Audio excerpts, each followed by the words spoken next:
Hello everyone, আসসালামু আলাইকুম। চলে আসলাম আর একটি নতুন ভিডিও নিয়ে।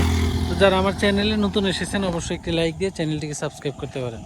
আজকে কথা বলতে চাই যে আত্মীয় স্বজন বাইক চাইলে কেন দেই না, কিংবা অনেকের কাছে অনেকে বাইক চান কিন্তু বাইকটা ধার চাইলে বাইকটা দিতে চায় না, কিপটামি করে। এর কারণটা কি? আজকে এইটা আপনাদেরকে ক্লিয়ার করব যে আসলে বাইক চাইলে না দেওয়ার কারণটা কি। এই বাইকটা না দেওয়ার অনেকগুলা কারণ রয়েছে। কারণ হচ্ছে, আপনি যখন বাইক একজনের থেকে চাই না চালাবেন, সেটা কিন্তু মানে নিজের মতো করে চালাবেন। মানে উড়া দুরা যে অনেকদিন পর একটা বাইক পাইছি, বিশেষ করে যাদের বাইক নাই এরা এই কাজগুলা করে। যে বাইক তো থাকেই না, অন্যের বাইক ধার করে নিয়ে চালাইয়া দেখা যায় নষ্ট ফষ্ট করে ফেলায়। তার একটা উদাহরণ আমি দিই। একটা বাইক যখন মানুষ কিনে খুব যত্ন করে সে চালায়, নিজের বাইক নিজে চালায়। যেমন আমি খুব যত্ন করে চালাই আমার বাইকটারে, পুরা দূরা চালাই না, ভিড় টিট দেখলে একটু থাইমা চালাই। কিন্তু এই বাইকটা আমি যখন অন্য কারোর হাতে দিব, সে কিন্তু উড়া দুরা টানবো, যার কারণে আমার বাইকটাতে সমস্যা হয়ে যাবে। তেমন একটা প্রবলেমের কথা এই যে আপনাদের দেখেন, এই যে আমার বাইকটা একজনকে দিছিলাম, দেওয়ার পরে এক জায়গায় মাইরা দিয়ে এই যে এইটা করে ফেলাইছে, এই বাম্পারটা পর্যন্ত বেঁকা করে ফেলাইছে। এই যে আপনারা দেখতে পারতেছেন, এই বাম্পারটা ওই দিক দিয়ে দেখেন যে বাঁকা হয়ে গেছে। তো আমার এই কলেজের এক ফ্রেন্ড ছিল, তো ওরে দিছিলাম, ও হচ্ছে বাম্পারটা বাঁকা করে ফেলছে। আবার এদিকে কিট আছে, কিটের এখানে একটু দাগ পড়ছে। তো আমার এইটা দুঃখ না, দুঃখ হইলো বেটা তুই অ্যাক্সিডেন্ট করছস, তুই মানে বলবি যে ভাই লেগে গেছিল। তো আমি ওরে কিছুই বলতাম না, কিন্তু ও কি করছে, এটা দীর্ঘদিন নিজের ভিতরে লুকায় রাখছে। আমি এটা খেয়ালই করি নাই। পরে আমি 2 দিন পরে বাইকে উঠছি, দেখি যে এই বাম্পারের এই প্লাস্টিকের ইটা নাই। কি ব্যাপার, এটা গেল কই, খুলে টুলে নিছে নাই কেউ। পরে আমি ওইদিকে তাকাই দেখি যে ওইদিকে স্ক্র্যাচও পড়ে রয়েছে।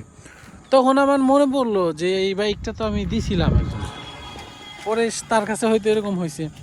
আমি তারে জিজ্ঞেস করলাম, এমনকি সে বলে না এরকম কোনো কিছুই হয় নাই।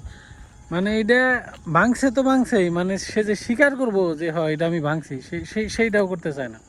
তো যার কারণে মানে আমার আর কাউরে বাইক দিতে ইচ্ছা করে না। মানে দিলেই যে ঝামেলা একটা পাকায় নিয়ে আইছে, অথচ আইসা সে কিন্তু আমারে বলেও নাই যে কই ফালাই দিছিল, কেমনি কি, কই ঘষা লাগছে। এটা অ্যাটলিস্ট তার তো বলা উচিত ছিল আমাকে, সেটাও বলে নাই। তো এইভাবে নষ্ট করে নিয়ে আসছে। তো আমার কিন্তু এটা নিয়ে খুবই খারাপ লাগছে। কারণ হচ্ছে, ঝামেলা হইলে অবশ্যই বলা উচিত। তারপরে বাইক ভালোভাবে চালাইতে পারে না এরমভাবে, তাহলে চাইয়া নেওয়া উচিত কেন? আমি যদি তখন না করতাম তাইলে কিন্তু ও মন খারাপ করতো। কিন্তু এখন যে নষ্ট করে দিয়ে নিয়ে আসছে, এটা নিয়ে কিন্তু তার কোনো মন খারাপ নাই, বরঞ্চ আমি এটা তারে বলছি দেখে মন খারাপ যে এটা নষ্ট করছি, আবার বলে কেন। তো এইটা হইলো মেন বিষয়। এটা অনেকের সাথে দেখা যায় যে এই ঘটনাগুলো ঘটে।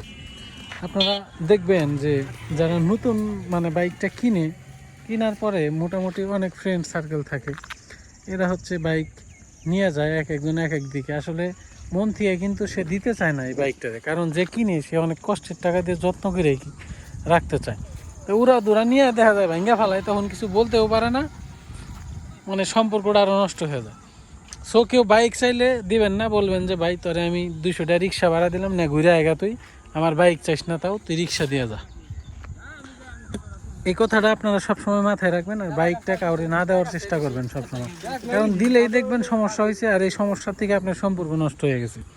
তো সম্পর্ক অনেক দামি একটা জিনিস, আশা করি আপনারা বুঝতে পারছেন। বাইক চাইলে ওখানে 100-200 টাকা রিক্সা ভাড়া ধরাই দিবেন, তাও বাইক দিবেন না। এটা যত কাছের মানুষই হোক না কেন, হয়তো একটু মন খারাপ করবো, কিন্তু কোনো ব্যাপার নাই। কিন্তু যখন এই বাইকটা সে নষ্ট করে দিবে, তখন তার থেকে বেশি খারাপ লাগবে বাইকটা না দিলে যতটা খারাপ লাগতো। তো ধন্যবাদ সবাইকে। আর যারা বাইক কিনেন নাই, তারা অন্য মানুষের বাইক যখন চান, আশা করি এই কাজটা আর করবেন না। কারোর বাইক ধার করে নিয়ে আর চালাইবেন না, চেষ্টা করবেন কিনা চালানোর জন্য, আর না পারলে না চালাবেন। তো কারোর বাইক এইভাবে নিয়ে নষ্ট করে দিবেন না। আর যদি নিয়েও যান ধার করে কিংবা চাইটে, তাহলে অনেক যত্ন করে চালাইবেন, এমনকি নিজের মনে করে চালাইবেন। তো ধন্যবাদ সবাইকে। আশা করি অনেকের ভিডিওটা ভালো লাগবে। যাদের বাইক নাই তাদের হয়তো খারাপ লাগতে পারে।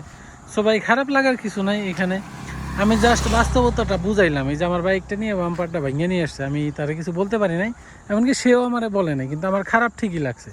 তো এইরকমভাবে বাইক চাইয়া নিয়ে কারোর বাইকের ক্ষতি করে দিয়েন না। আর আপনারা বাইকটা দেওয়ার আগেও একটু সাবধান থাকবেন। যদি দেন এটা ভাই দিবেন যে কিছু না কিছু ঝামেলা হইতেই পারে। তো ধন্যবাদ সবাইকে, ভালো থাকবেন, দেখা হবে নেক্সট ভিডিওতে।